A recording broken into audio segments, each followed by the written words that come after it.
The next macro that we will create is the macro for exponentiation. Click on View, click on Macros,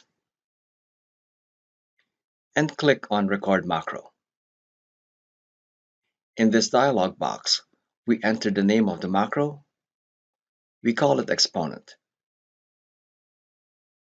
Then we choose the file in which to save the macro.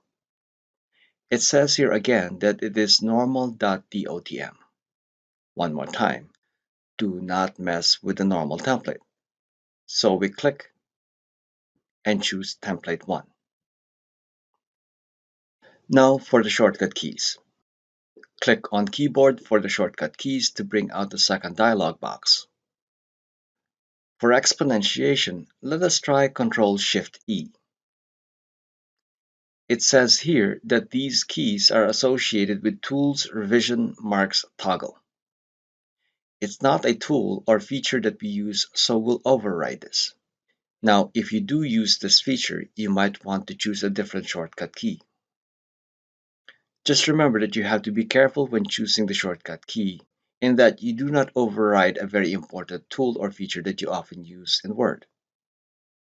We would not override tools or features such as underlining or making a character in bold or italics. It says here again that the macro is to be saved in normal.dotm, which is the normal template. Again, do not mess with the normal template. So we click on this and select template 1.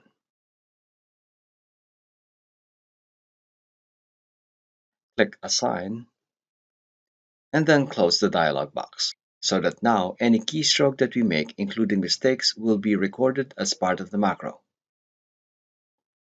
We bring out the field code brackets by pressing Ctrl F9. Type EQ space backslash and S for superscript or subscript. Type another backslash and type up since we want an exponent. Then we choose how much to raise the exponent above the main line. Let's try raising the character 4 points. So we type 4. Of course, you can try out different values until you find a value to your liking. We type a pair of parentheses to enclose the exponent. Again, remove the annoying space between the closing parenthesis and the closing field code bracket. Then bring the cursor where the exponent is supposed to be inside the pair of parentheses. Normally, exponents are written in smaller font than the base of the exponentiation.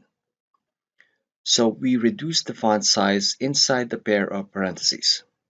Let's try a font size that is 3 steps smaller than the regular font size. So we press Ctrl-Shift less than 3 times to reduce the font size by 3 steps. And that's it.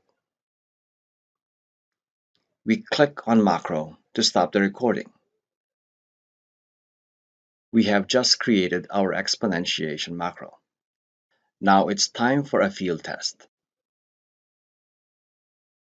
Let us try writing y to the 10th power. We type the base y and then the exponent 10. For the exponent, we call up our exponent macro using our shortcut keys. Now, do you remember the shortcut keys? It's Ctrl-Shift-E. Pressing these keys, we get the field code for our exponent macro. We type 10 inside the parentheses. Cut and paste. Voila, y to the 10th power.